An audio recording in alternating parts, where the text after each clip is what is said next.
História do Guerreiro e da Cativa. Na página 278 do livro La Poesia, Bari, 1942, Croce, resumindo um texto latino do historiador Paulo Diácono, narra o destino e cita o epitáfio de Droghtu. Estes me comoveram singularmente, depois compreendi por quê. Droghtu foi um guerreiro lombardo, que no assédio de Ravenna abandonou os seus e morreu defendendo a cidade que antes havia atacado. Os ravennenses sepultaram-no num templo e compuseram um epitáfio em que manifestavam sua gratidão. Enquanto ele ama eternamente, não amou nossos pais. E o peculiar contraste observado entre a aparência cruel daquele bárbaro e sua simplicidade e bondade. Ele tinha um rosto cuja visão provocava o terror, mas tinha um espírito benigno. Uma longa barba cobria seu peito robusto. Tal é a história do destino de Droghtu, bárbaro que morreu defendendo Roma, ou tal é o fragmento de sua história que Paulo Diácono pôde resgatar. Nem sequer sei em que tempo ocorreu, se em meados do século VI, quando os longobardos isolaram as planícies da Itália, se no oitavo, antes da rendição de Ravenna.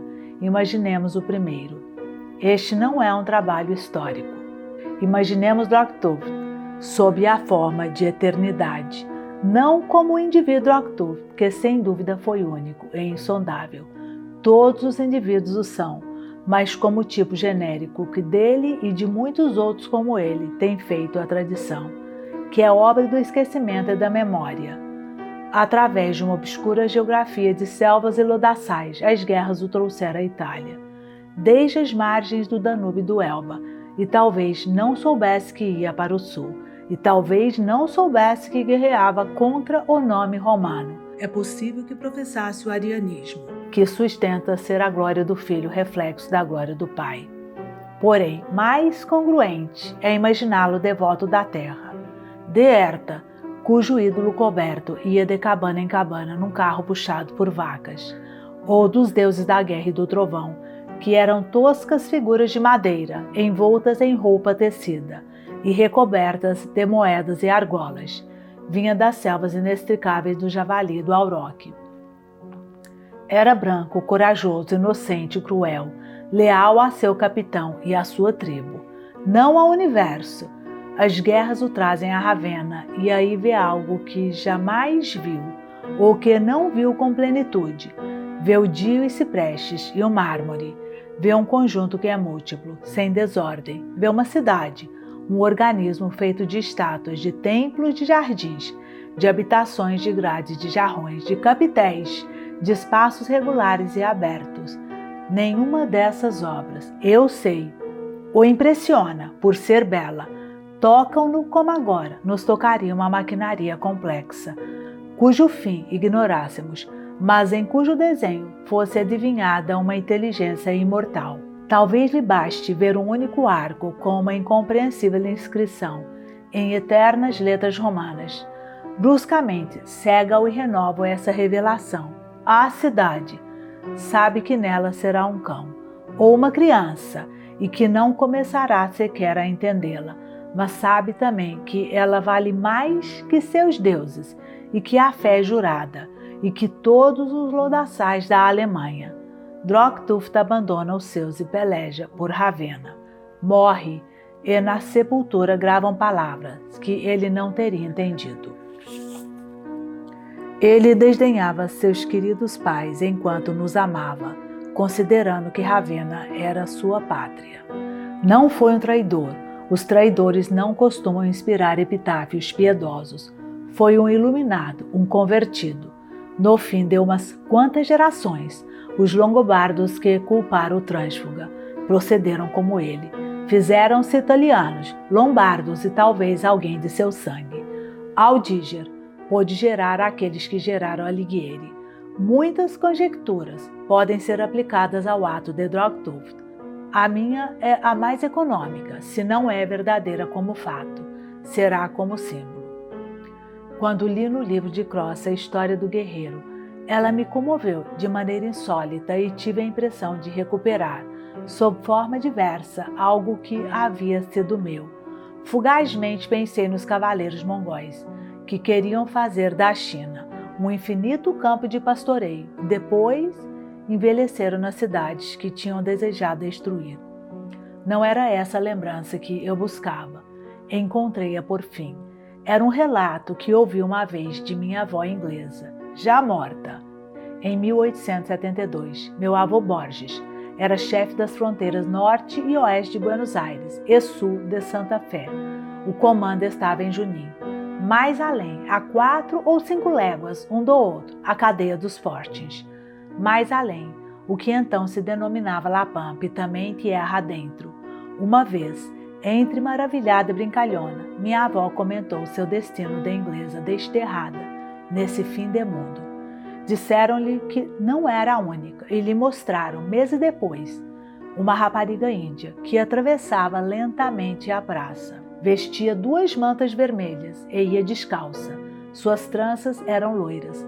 Um soldado disse-lhe que outra inglesa queria falar com ela. A mulher assentiu.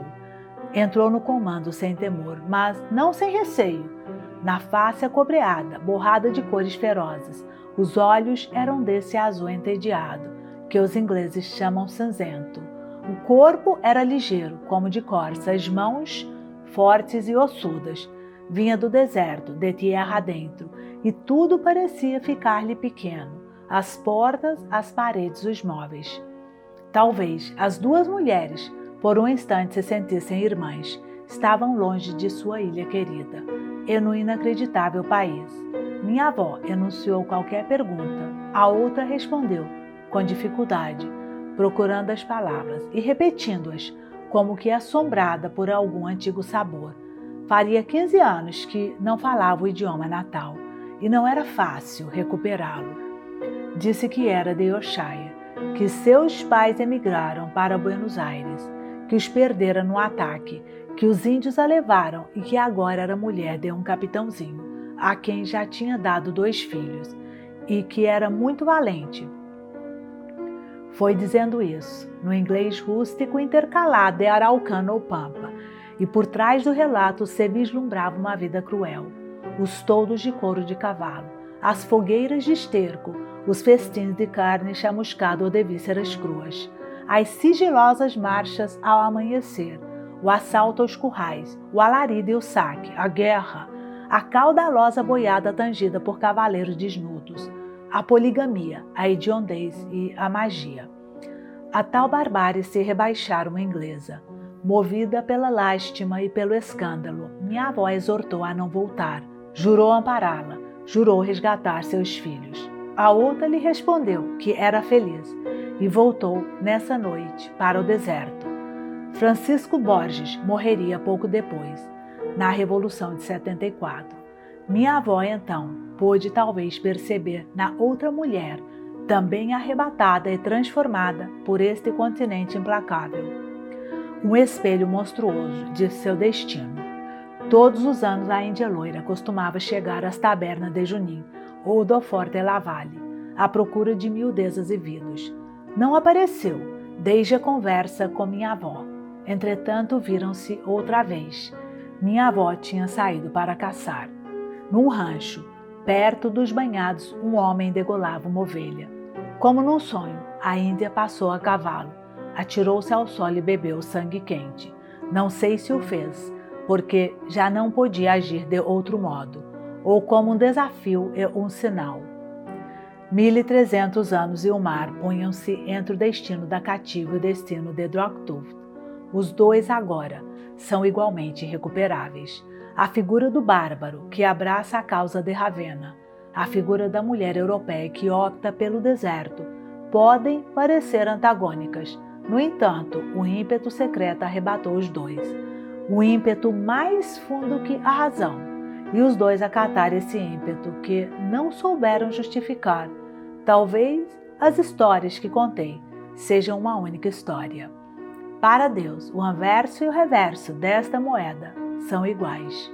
Biografia de Tadeu Isidoro Cruz, 1829 a 1874. No dia 6 de fevereiro de 1829, os guerrilheiros que, fustigados por Lavalle, marchavam do sul para incorporar-se às divisões de Lopes. Pararam em uma estância cujo nome ignoravam, a 3 ou 4 léguas do Pergamino. Ao amanhecer, um dos homens teve um pesadelo tenaz. Na penumbra do galpão, o confuso grito despertou a mulher que com ele dormia. Ninguém sabe o que sonhou, pois no outro dia às 4 os guerrilheiros foram desbaratados pela cavalaria de Soares, e a perseguição durou 9 léguas, até os palegais já sombrios, e o homem pereceu numa vala, partido o crânio por um sábio das guerras do Peru e do Brasil. A mulher chamava-se Isidora Cruz. O filho que teve recebeu o nome de Tadeu Isidoro. Meu propósito não é repetir sua história. Dos dias e noites que a compõem, só me interessa uma noite. Do resto, não contarei, senão o indispensável para que essa noite seja entendida. A aventura consta de um livro insigne, quer dizer, de um livro, cuja matéria pode ser tudo para todos. 1 Coríntios 9, 22, pois é capaz de quase inesgotáveis repetições, versões, perversões. Os que têm comentado, e são muitos, a história de Tadeu Isidoro destacam a influência da planície em sua formação. Mas gaúchos idênticos a ele nasceram e morreram nas selváticas margens do Paraná e nas coxilhas orientais. Viveu isso sim, no mundo de barbárie monótona. Quando, em 1874, morreu de uma varíola negra. Não tinha visto nunca uma montanha, nem um bico de gás, nem um moinho, tampouco uma cidade. Em 1849, foi a Buenos Aires, com uma tropa do estabelecimento de Francisco Xavier Azevedo. Os tropeiros entraram na cidade para esvaziar o cinto. Cruz, receoso, não saiu de uma hospedaria na vizinhança dos currais. Passou aí muitos dias, taciturno, dormindo na terra, mateando, levantando-se ao alvorecer e recolhendo-se à hora da prece. Compreendeu, além das palavras e até do entendimento, que a cidade nada tinha a ver com ele. Um dos peões, bêbado, zombou dele. Cruz não lhe respondeu, mas nas noites do regresso, junto à fogueira, o outro amiudava a zombaria, e então Cruz, que antes não demonstrara rancor, nem sequer desgosto, o estendeu com uma punhalada. Fugitivo, teve de refugiar-se no Faxinai. Noite depois, o grito de uma chajá advertiu que a polícia o havia cercado. Experimentou a faca no arbusto. Para que não lhe estorvassem a caminhada, tirou as esporas. Preferiu lutar a entregar-se. Foi ferido no antebraço, no ombro, na mão esquerda. Feriu gravemente os mais bravos da partida. Quando o sangue lhe correu entre os dedos, lutou com mais coragem que nunca. Ao amanhecer, tonto pela perda de sangue, desarmaram-no. O exército desempenhava então uma função penal. Cruz foi mandado para um forte da fronteira norte. Como soldado raso, participou das guerras civis. Às vezes combateu por sua província natal, às vezes contra. Em 23 de janeiro de 1856, nas Lagunas de Cardoso, foi um dos 30 cristãos que, a mando do sargento mor Eusébio Laprida, lutaram contra 200 índios. Nessa ação, recebeu um ferimento de lança. Em sua obscura e valorosa história, são muitos os hiatos. Por volta de 1868, sabemos que estava de novo no Pergamino, casado ou amaziado, pai de um filho, dono de um pedaço de campo. Em 1869, foi nomeado sargento da Polícia Rural. Corrigir o passado. Naquele tempo, deve ter se considerado feliz, embora no fundo não o fosse. Esperava o secreta no futuro, uma lúcida noite fundamental, a noite em que, por fim, viu sua própria face, a noite em que, por fim, escutou seu nome. Bem entendida, essa noite esgota sua história. Ou melhor, um instante dessa noite, um ato dessa noite, porque os atos são nosso símbolo. Qualquer destino, por longo e complicado que seja, consta da realidade de um único momento. O momento em que o homem sabe para sempre quem é. Conta-se que Alexandre da Macedônia viu refletido seu futuro de ferro na fabulosa história de Aquiles. Carlos XII, da Suécia, na de Alexandre, Tadeu Isidoro Cruz, que não sabia ler, esse conhecimento não lhe foi revelado por um livro. Viu-se a si mesmo em um entrevero e num homem. Os fatos aconteceram assim. Nos últimos dias do mês de junho de 1870, recebeu ordem de prender um malfeitor que devia 2 mortes à justiça. Era um desertor das forças que o coronel Benito Machado comandava na fronteira sul. Numa bebedeira, assassinaram um homem mulato, num bordel. Noutra, um vizinho do partido de Rojas. O relatório acrescentava que procedia de Laguna Colorada. Nesse lugar, fazia 40 anos, haviam se reunido os guerrilheiros para a desventura que entregou suas carnes aos pássaros e aos cães. Daí saiu Manuel Meza, que foi executado na Praça da Vitória, enquanto os tambores soavam para que não se ouvisse sua ira. Daí o desconhecido que gerou Cruz e que pereceu numa vala, partido o crânio por um sábio das batalhas do Peru e do Brasil. Cruz esquecera o nome do lugar. Com leve, mas inexplicável inquietude, reconheceu. O criminoso, acostado pelos soldados, armou a cavalo um extenso labirinto de idas e vindas. Estes, entretanto, o encurralaram na noite de 12 de julho. Refugiara-se num palhegal. A treva era quase indecifrável. Cruz e os seus, cautelosos e a pé, avançaram em direção das matas, em cuja fundura trêmula espreitava ou dormia o homem secreto. Gritou Machajá. Tadeu Isidoro Cruz teve a impressão de já ter vivido esse momento. O criminoso saiu do abrigo para combatê-los. Cruz o entreviu, terrível. A crescida cabeleira e a barba cinzenta pareciam comer-lhe a face. O motivo evidente me impede de narrar a luta. Basta-me recordar que o desertor feriu gravemente ou matou vários dos homens de Cruz. Este, enquanto combatia na escuridão, enquanto seu corpo combatia na escuridão, começou a compreender. Compreendeu que um destino não é melhor que outro, mas que todo homem deve acatar aquele que traz consigo. Compreendeu que as divisas e o uniforme já o estorvavam. Compreendeu seu íntimo destino de lobo, não de cachorro gregário. Compreendeu que o outro era ele. Amanhecia na imensa planície. Cruz atirou por terra o Qued. Gritou que não ia consentir no delito de que se matasse um valente e pôs-se a lutar contra os soldados, junto com o desertor Martim Fierro. Emazuns. No dia 14 de janeiro de 1922, Emazuns, ao voltar da fábrica de tecidos Tabuchi Loenthal, encontrou no fundo do vestíbulo uma carta datada do Brasil, pela qual soube que seu pai tinha morrido. Enganaram-na. À primeira vista, o selo e o envelope. Depois, inquietou a letra desconhecida. 9 ou 10 linhas, mal traçadas, quase enchiam a folha. Emma leu que o Sr. Maier tinha ingerido por engano uma forte dose de veronal e tinha falecido a 3 do corrente, no hospital de Bagé. Um companheiro de pensão de seu pai assinava a notícia, um tal Feinofan de Rio Grande, que não podia saber que se dirigia à filha do morto. Emma deixou cair o papel. A primeira sensação foi de mal-estar no ventre e nos joelhos, depois de cega culpa, de irrealidade, de frio, de temor. Depois que já estar no dia seguinte. Imediatamente compreendeu que essa vontade era inútil, porque a morte de seu pai era a única coisa que tinha sucedido no mundo e que continuaria sucedendo para sempre. Pegou o papel e foi para o quarto. Furtivamente guardou na gaveta, como se, de alguma forma, já conhecesse os fatos ulteriores. Talvez já começasse a vislumbrá-los. Já era que seria. Na crescente escuridão, Emma chorou até o fim daquele dia o suicídio de Manuel Maier, que nos velhos dias felizes fora Emanuel Zuns. Recordou veraneios numa chácara, perto de Gualeguay. Procurou recordar sua mãe. Recordou a casinha de Lanús que lhes arremataram.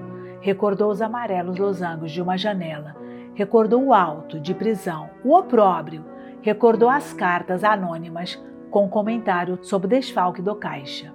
Recordou, mas isso ela nunca esquecia, que seu pai, na última noite, jurara que o ladrão era Lowenthal. Lowenthal, Aaron Lowenthal, antes gerente da fábrica e agora um dos donos. Emma, desde 1916, guardava o segredo. A ninguém o revelara, nem sequer a sua melhor amiga, Elsa Ursten. Talvez evitasse a profana incredulidade, talvez acreditasse que o segredo fosse um vínculo entre ela e o ausente. Lowenthal não sabia que ela sabia. Emma Zoens tirava desse fato ínfimo um sentimento de poder. Não dormiu aquela noite. E quando a primeira luz definiu o retângulo da janela, já estava perfeito seu plano. Procurou fazer com que esse dia que lhe pareceu interminável fosse como os outros. Havia na fábrica rumores de greve. Emma, como sempre, declarou-se contra qualquer violência. Às 6, concluído o trabalho, foi com Elsa a um clube para mulheres, com ginásio e piscina. Inscreveram-se. Teve que repetir e soletrar seu nome e sobrenome. Teve que achar graça das brincadeiras vulgares com que é comentado o exame médico. Com Elsa e com a mais moça das Cromwells, discutiu a que cinema iriam no domingo à tarde. Depois, falou-se de namorados, e ninguém esperou que Emma falasse. Completaria 19 anos em abril, mas os homens lhe inspiravam ainda um temor quase patológico. Na volta, preparou uma sopa de tapioca e uns legumes. Comeu cedo, deitou-se e obrigou-se a dormir. Assim, laboriosa e trivial, passou a sexta-feira, dia 15, a véspera. No sábado, a impaciência despertou-a. A impaciência, não a inquietude, e o singular alívio de estar, finalmente, naquele dia. Já não tinha que tramar e imaginar. Dentro de algumas horas, atingiria a simplicidade dos fatos. Leu em La Prensa que o Nordschana de Malmo zarparia nessa noite do Cais 3. Telefonou para Lowenthal. Insinuou que desejava comunicar, sem que as outras soubessem, algo sobre a greve e prometeu passar pelo escritório ao anoitecer. Tremia-lhe a voz. O tremor convinha a uma delatora. Nenhum outro fato memorável ocorreu nessa manhã. Emma trabalhou até às 12 e marcou com Elsa e com Perla Cromwell os pormenores do passeio de domingo. Deitou-se depois de almoçar e recapitulou de olhos fechados o plano que tramara. Pensou que a etapa final seria menos horrível que a primeira e que lhe proporcionaria sem dúvida o sabor da vitória e da justiça. De repente, alarmada, levantou-se e correu à gaveta da cômoda.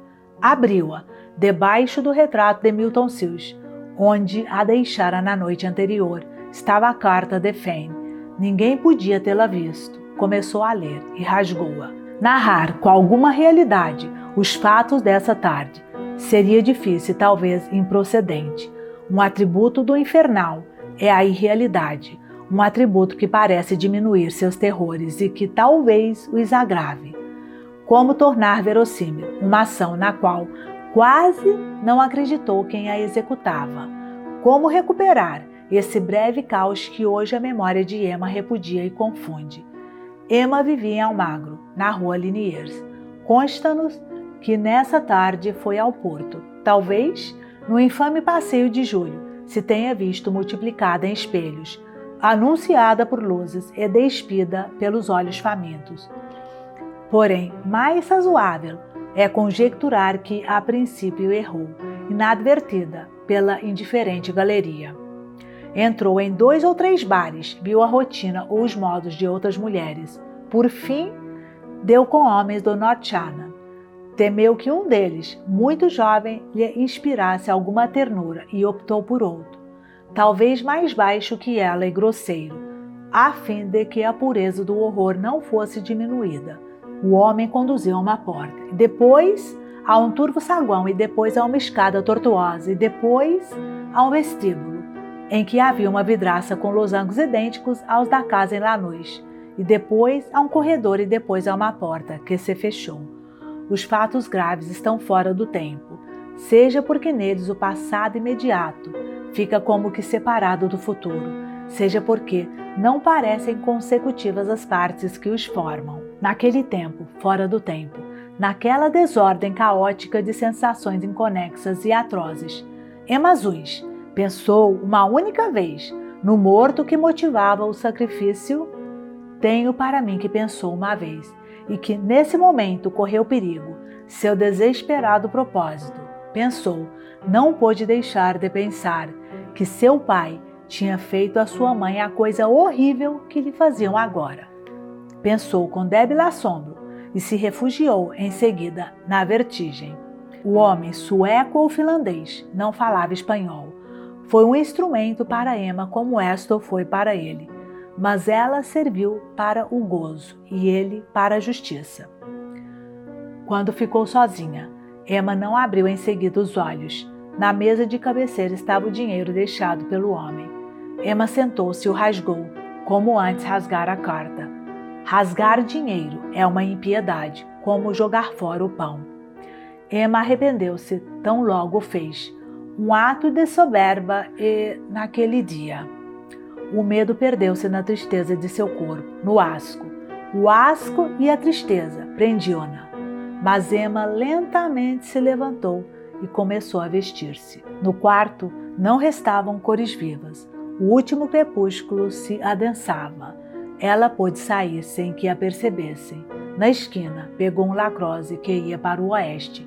Escolheu, conforme seu plano, o banco mais da frente, para que não lhe vissem o rosto. Talvez a tenha consolado verificar, no insípido movimento das ruas, que o acontecido não contaminara as coisas. Passou por bairros decrescentes e opacos, vendo-os e esquecendo-os no ato, e desceu numa das esquinas de Warnes. Paradoxalmente, seu cansaço vinha a ser uma força, pois a obrigava a concentrar-se nos pormenores da aventura e lhe ocultava o fundo e o fim. Aaron Lowenthal era para todos um homem sério, para seus poucos íntimos um avarento. Vivia nos altos da fábrica, sozinho, estabelecido no desmantelado arrabal, temia os ladrões. No pátio da fábrica havia um grande cachorro e na gaveta do escritório ninguém o ignorava um revólver. Chorara com decoro no ano anterior a inesperada morte da mulher, uma Gauss, que lhe trouxe um bom dote. Mas o dinheiro era sua verdadeira paixão. Com íntima vergonha, sabia ser menos apto para ganhá-lo que para conservá-lo. Era muito religioso, acreditava ter com o Senhor um pacto secreto que o eximia de agir bem a troco de orações e devoções. Calvo, corpulento, enlutado, de óculos escuros e barba ruiva, esperava de pé, junto à janela, a informação confidencial da operária Azuis. Viu-a empurrar a grade, que ele deixara entreaberta, de propósito, e cruzar o pátio sombrio. Viu-a dar uma pequena volta quando o cachorro amarrado latiu. Os lábios de Emma se atarefavam, como os de quem reza em voz baixa. Cansados, repetiam a sentença que o Sr. Lowenthal ouviria antes de morrer. As coisas não ocorreram como previra Emma Azuis. Desde a madrugada anterior, sonhara muitas vezes apontando firme revólver, forçando o miserável a confessar a miserável culpa e expondo o corajoso estratagema que permitiria a justiça de Deus triunfar sobre a justiça humana. Não por medo, mas por ser o instrumento da justiça. Ela não queria ser castigada. Depois, um só balaço no meio do peito rubricaria a sorte de Lowenthal. Mas as coisas não ocorreram assim. Diante de Aaron Lowenthal, mais que a urgência de vingar o pai, Emma sentiu a de castigar o ultraje sofrido por isso. Não podia deixar de matá-lo depois dessa minuciosa desonra. Tampouco tinha tempo a perder com teatralidades. Sentada, tímida, pediu desculpas a Lowenthal. Invocou à maneira de delatora as obrigações da lealdade. Pronunciou alguns nomes, deu a entender outros e calou-se como se o medo a vencesse. Conseguiu que Lowenthal saísse para buscar um copo d'água. Quando ele, incrédulo de tal agitação, mas indulgente, voltou da sala de jantar, Emma já tinha tirado da gaveta o pesado revólver. Apertou o gatilho 2 vezes. O considerável corpo caiu como se os estampidos e a fumaça tivessem rompido. O copo se partiu. O rosto olhou-a com assombro e cólera. A boca injuriou em espanhol e em Yiddish. Os palavrões não cessavam. Emma teve de fazer fogo outra vez. No pátio, o cachorro acorrentado pôs-se a ladrar e uma efusão de sangue repentino brotou dos lábios obscenos e manchou a barba e a roupa. Emma iniciou a acusação que tinha preparada. Vinguei meu pai e não me poderão castigar. Mas não a concluiu, porque o senhor Lowenthal já estava morto. Não soube nunca se ele chegou a compreender. Os tensos latidos lembraram que ela não podia ainda descansar.